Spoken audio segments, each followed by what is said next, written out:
আমি শাশুড়িরা যারা আসছেন আজকের মাহফিলে, শাশুড়িদের উদ্দেশ্যে বলি, নিজের মেয়ের হাজারো অপরাধ সহ্য হয়, পুত্রবধূর এক চুল পরিমাণ অপরাধ আপনার সহ্য হয় না। এটা ঠিক নয়। আপনি পুত্রবধূকে নিজের মেয়ের মতো দেখুন, আর পুত্রবধূরা তারাও নিজের শাশুড়িকে মায়ের মতো দেখুন। আর মনে মনে ভাবুন, চিরকাল আপনি পুত্রবধূ থাকবেন না, আপনিও শাশুড়ি হবেন। আপনার শাশুড়িকে যদি মায়ের মতো যত্ন আপনি করেন, তাহলে আপনার পুত্রবধূর কাছ থেকে আপনিও মায়ের যত্ন পাবেন। আর এই ঝগড়া যদি থাকে, সংসার কিছুতেই ভালো থাকতে পারে না। গেল শাশুড়ি পুত্রবধূ। এবার স্বামী স্ত্রী। স্বামী স্ত্রীর ভিতরে মহব্বত আল্লাহর এক নিয়ামত, কোন আলহামদুলিল্লাহ। হযরত আয়েশা সিদ্দিকা রাদিয়াল্লাহু তাআলা আনহা বলেছেন, রাসূলুল্লাহর ঘরের ভিতরে কোন দৌলত ছিল না, কিন্তু ঘরটা মহব্বত দিয়ে ভরা ছিল। আমি গ্লাসে পানি পান করে গ্লাসটা যখন রেখে দিতাম, যেখানে আমি ঠোঁট লাগাইয়া পান করতাম, আমার নবী গ্লাসের সেই জায়গায় পা মুখ লাগাইয়া পানি পান করতেন। আমার দেশে বহুত স্বামী আছে, স্ত্রী বিয়ে করছে তো মনে করে যে আমি তো নওয়াবজাদা নসরুল্লাহ খান, আর বউ সারাদিন তুমি কাজ করবে। কেন সারাদিন বউ কাজ করবে? আপনি একটু কাপড়টা ধুইতে পারেন না?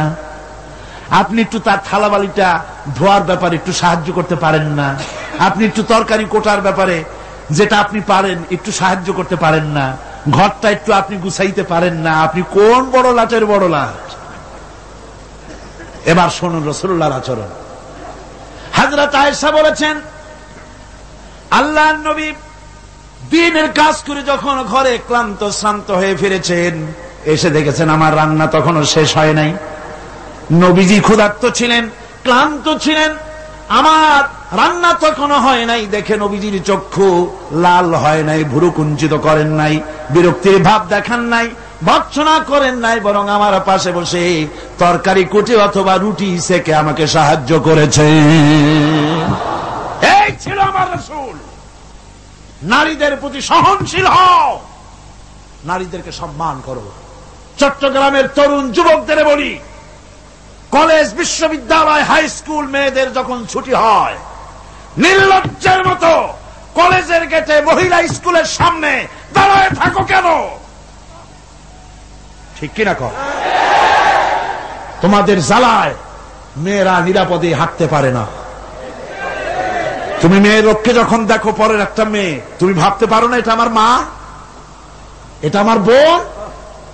এইরকম চোখে দেখো। নারীকে সম্মান করো। মহিলা স্কুল মহিলা কলেজের সামনে ভিড় করো না, তাদের সহজে যাতায়াত করতে দাও।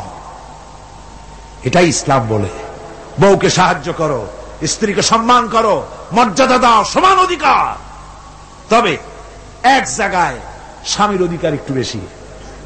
সেটা কোথায়? তিরমিজি শরীফের হাদিসে এসেছে,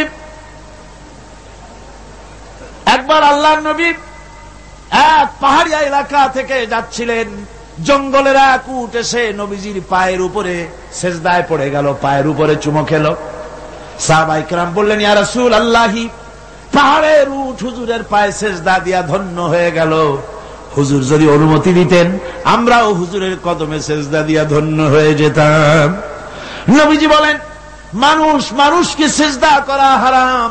আমি যদি মানুষকে সেজদা করার জন্য যদি পারমিশন দিতাম, তাহলে দুনিয়ার সমস্ত স্ত্রীদেরকে বলতাম তারা যেন তার স্বামীর সেজদা দেয়। স্বামীর মর্যাদা এখানে বেশি। রাসূলুল্লাহ আরো বলেছেন, কোন স্ত্রীর মউত হয় যদি এমন অবস্থায় যে তার স্বামী তার প্রতি খুশি ছিলেন, আল্লাহ রাসূল বলেছেন মেয়ে লোকটি সোজা আল্লাহর জান্নাতে চলে যাবে। স্বামীর মর্যাদা এখানে বেশি। স্বামীকে লক্ষ্য রাখতে হবে, উভয়ের অধিকারের প্রতি যত্নশীল হতে হবে। এরপরে যখন সে মা হয়ে গেল, আমার বন্ধুগণ, নারী যখন মা হয়ে গেল, মর্যাদা তখন তার এত বেড়ে গেল। রাসূলের কাছে প্রশ্ন হলো, হুজুর খেদমত করব কার? হুজুর বলেন, তোমার মায়ের। তারপরে কার? তোমার মায়ের। তারপরে কার? তোমার মায়ের। তারপরে কার? তোমার পিতার। পিতার চাইতে মায়ের মর্যাদা কয় গুণ হলো? 3 গুণ হয়ে গেল। রাসূলুল্লাহ 3 গুণ বাড়ায় দিলেন। সুতরাং আমি বলি আপনাদেরকে, মা আপনার বড় পীর, বাপ আপনার বড় পীর, কোনদিন ভুলে যাবেন না। কথাটা বারবার বলি আমি, যত জায়গায় মাহফিলে যাই আমি, ওলামারা সবাই বলেন, আমিও বলি, সব জায়গায় মানুষকে স্মরণ করায় দেই, আপনার কাছে আপনার মা বাপের চাইতে বড় পীর আর নাই। কারণ পীর সাহেবের দোয়া যতই আপনি ওলিয়ে কামেল বলেন, যতই হুজুর কেবলা বলেন, তার দোয়া কবুল আপনার জন্য হতেও পারে, নাও হতে পারে, 50-50। কথা ঠিক কিনা কন? কিন্তু রাসূলুল্লাহ গ্যারান্টি দিয়েছেন 3 জনের দোয়া অবশ্যই কবুল হয়ে যাবে। তার ভিতরে একজন হলো মাজলুম, যদি দোয়া করে কবুল হবে। একজন হলো মুসাফির, দোয়া কবুল হবে। আর একজন হলো মা বাপ, যদি দোয়া করে আল্লাহর দরবারে, আল্লাহ রব্বুল আলামিন অবশ্যই দোয়া মঞ্জুর করে নেবেন। মা বাপের কাছে দোয়া চাও। ভাইরা মনে কিছু করবেন না, আপনি আপনার হুজুর কেবলারে দাওয়াত করিয়া বিরিয়ানি খাওয়াবেন, খুশি করতে পারবেন না, যেহেতু এর আগে উনি আর এক জায়গা দিয়া 4-5 পদের বিরিয়ানি খাইয়ে আসছে। আপনি হুজুরের 5,000 টাকা দিয়ে খুশি করতে পারবেন না, যেহেতু হুজুর আর এক বড় লোকের কাছ থেকে 50,000 টাকা হাদিয়া পাইছে। আপনি একটা শাল দিয়া হুজুরকে খুশি করতে পারবেন না, যেহেতু অনেক দামি শাল হুজুরকে আর একজনে হাদিয়া দিয়েছে। ঠিক কিনা? কিন্তু আপনি যদি আপনার মাকে, এই বেদানার দিনে বাজারে বাজারে পথে ঘাটে বেদানা পাওয়া যায়, আঙ্গুর পাওয়া যায়, ভালো ভালো ফল পাওয়া যায়, এগুলো কিনে নিয়ে মায়ের কাছে বসে বেদানা খুঁড়ে, মা কথা বলতে পারে না, বুড়ি হয়ে গেছে, মায়ের কাছে বসে মায়ের মুখে যদি তুলে দেন, আল্লাহর আরশ খুশি হয়ে যাবে, দোয়া মঞ্জুর হয়ে যাবে। হযরত বাইজিদ বুস্তামি ওই ঘটনা কে না জানে। রাতের আধারে পানির জন্য চাইলেন, ছেলে পানি পাইল না, ছোট্ট মানুষ, পানি আনতে কোথায় চলে গেল, এসে দেখে মা ঘুমানো, পানি নিয়ে দাঁড়ানো। রাত চলে গেছে, ফজরের পর দেখে ছেলে কাঁপে, হাতে পানি। বাবা তুমি কাঁপো কেন? গ্লাস নিয়ে বলল, মা গভীর রাত্রে পানি চেয়েছিলেন, দিতে পারি নাই, বহু দূর থেকে পানি এনে দেখি ঘুমায় গেছো, তা তুমি ঘুমাও নাই কেন? ঘুমাইলাম না মা, আবার যদি পানি চান সময় মতো যদি দিতে না পারি আপনার কষ্ট হবে, সেই জন্য পানি নিয়ে আমি দাঁড়ায় আছি। বাইজিদের মা বাইজিদের হাতের থেকে পানি নিয়ে পান করে, কম্বলটা গায়ে দিয়া বাচ্চারে শোয়ায় দিয়া উযু করে ফজরের নামাজ পড়ে সেজদায় গিয়া মায়ের চোখের থেকে পানি পড়ছে। মা বলে, রব্বুল আলামিন, আমি বাইজিদের মা, আমি যতই গুনাহগার হই না কেন, মায়ের দোয়া বাচ্চার জন্য কবুল হয় বলে তোমার হাবিব বলেছেন। আমার ছোট্ট বাইজিদ আমার জন্য যা করেছে, আমার কলিজা ঠান্ডা হয়ে গেছে। রব্বুল আলামিন, তুমি আমার বাইজিদকে সুলতানুল আরিফিন বানাইয়া দাও। দোয়া মঞ্জুর। সুবহানাল্লাহ। ভাইরা খবরদার ভুল করবেন না, আপনার সবচাইতে বড় পীর আপনার মা বাপ। সবচাইতে বড় পীর কে? আমি এবার বোনেদের ব্যাপারে, আমার বোনেদের ব্যাপারে শেষ কথা বলবো। ইসলাম আপনাকে অধিকার দিয়েছে লেখাপড়া করার, প্রশাসনিক দায়িত্বশীল হওয়ার অধিকার আছে, আর্মিতে যাওয়ার অধিকার আছে, সব অধিকার আছে পুরুষের। যত অধিকার ইসলামী রাষ্ট্রে আপনার তত অধিকার, কোনটা খাটো নাই, তবে ক্ষেত্র ভিন্ন, পর্দার সাথে থাকতে হবে। রাসূলুল্লাহ আল্লাহ পাক বলেছেন, এমন একটা চাদর পরো যেই চাদরটা পরলে মাথাটা, গলাটা, বুকটা ঢেকে যায়, এমন চাদর পরো। ব্যাংকে চাকরি করা যাবে, অফিসে চাকরি করা যাবে, কলেজে বিশ্ববিদ্যালয়ে চাকরি করা যাবে, ব্যবসা করা যাবে, সব করা যাবে, তবে পর্দার ভিতরে থেকে। বেপর্দা হলে পরে জাহান্নামে যাওয়া লাগবে। জোরে কর নাউযুবিল্লাহ। পর্দার সাথে আপনাদের থাকতে হবে। আমার মা বোনেরা, চাদর পরেন, বোরখা পরেন, বোরখার চাদর ছেড়ে দিয়েন না। দেখবেন একটা জিনিস লক্ষ্য করেন, বোরখা নাই, মাথার চুল টুল ছেড়ে দিয়ে, লিপস্টিক লাগাইয়া, মেকআপ পরে, তারপরে যদি কোনো দোকানে যান মার্কেটিং করতে, সেলসম্যান দেখেই কবে, আপা আসেন আসেন, ভাবি সাহেব আসেন। আর যদি একটা বোরখা পরে যান, বলবে খালাম্মা বসেন। একটা অজানা একটা পুরুষ আপনারা আপা কইলো, ভাবি কইলো, এতে মজা না? আপনাকে খালাম্মা বলে সম্মান করলো, সম্মান কোনটায়? সুতরাং বোরখা পরেন, চাদর পরেন। ইসলাম আপনাকে যে বোরখা পড়তে বলেছে, চাদর পড়তে বলেছে, আপনার সম্মানের জন্য, আপনার মর্যাদার জন্য। মা বোনদের ব্যাপারে সর্বশেষ কথা, অনেকের বাড়িতে চাকর চাকরানি থাকে, কাজের মেয়েরা থাকে, কাজের ছেলেরা থাকে, থাকে না? থাকে না? অনেক বাড়িতে কাজের মেয়ে লোক, কাজের লোক থাকে, কিন্তু গৃহকর্ত্রী এই কাজের লোকগুলির উপরে, চাকর চাকরানির উপরে এত জুলুম করে যে জুলুম মধ্যযুগেও ছিল না। ঠিক কিনা? কোথায় কোথায় মারধর করে, নিজেরা যা খায় তার থেকে নিম্নমানের খাবার দেয়, ভালো শোবার পায় না, ভালো খাবার পায় না। আর মার তো আছে। আমার মা বোনেরা, তিরমিজি শরীফের হাদিস শুনুন। আল্লাহর নবী বলেছেন, শ্রমিকের উপরে, কাজের লোকদের উপরে যে অত্যাচার করবে, অধিকার আদায় করবে না, কিয়ামতের দিন সে আল্লাহর জান্নাতে যেতে পারবে না। আপনি যতই নামাজ রোজা করেন, আল্লাহর দরবারে জান্নাতে যাওয়া যাবে না, যেহেতু আপনি জুলুম করেছেন কাজের লোকদের প্রতি, শ্রমিকদের প্রতি। শ্রমিকের প্রতি জুলুম করা যাবে না। মা বোনদের কথা শেষ। বন্ধুগণ, এখনই মুনাজাত হবে। মুনাজাতের আগে আসুন আমরা তওবা পড়ি। সবাই পড়েন আউযু বিল্লাহি মিনাশ শাইতানির রাজীম। সব ভাই নামাজের কায়দায় বসেন, নামাজের কায়দায় বসুন, আর কিবলামুখী তো হয়েই আছে। আউযু বিল্লাহি মিনাশ শাইতানির রাজীম। বিসমিল্লাহির রহমানির রহিম। আস্তাগফিরুল্লাহ, আস্তাগফিরুল্লাহ, আস্তাগফিরুল্লাহ রাব্বি মিন কুল্লি যামবি ওয়া আতুবু ইলাইহি লা হাওলা ওয়ালা কুওয়াতা ইল্লা বিল্লাহিল আলিয়্যিল আযীম। আয় আল্লাহ তাআলা, আমি আর জীবনে কখনো শরীয়তের ওজর ছাড়া ফরজ নামাজ, ফরজ রোজা ছেড়ে দেব না। সবাই বলেন ইয়া আল্লাহ। এই মুহূর্ত থেকে মদ, জুয়া, মিথ্যা, সুদ, ঘুষ, জেনা, অশ্লীলতা, পাপাচার, মিথ্যা, অহংকার, সব রকমের কাবায়ের থেকে তোমার কাছে তওবা করতেছি। তওবা ইয়া রব্বি, তওবা ইয়া রব্বি, তওবা ইয়া আল্লাহ, তওবা ইয়া আল্লাহ, তওবা ইয়া আল্লাহ। লা ইলাহা ইল্লাল্লাহু মুহাম্মাদুর রাসূলুল্লাহ।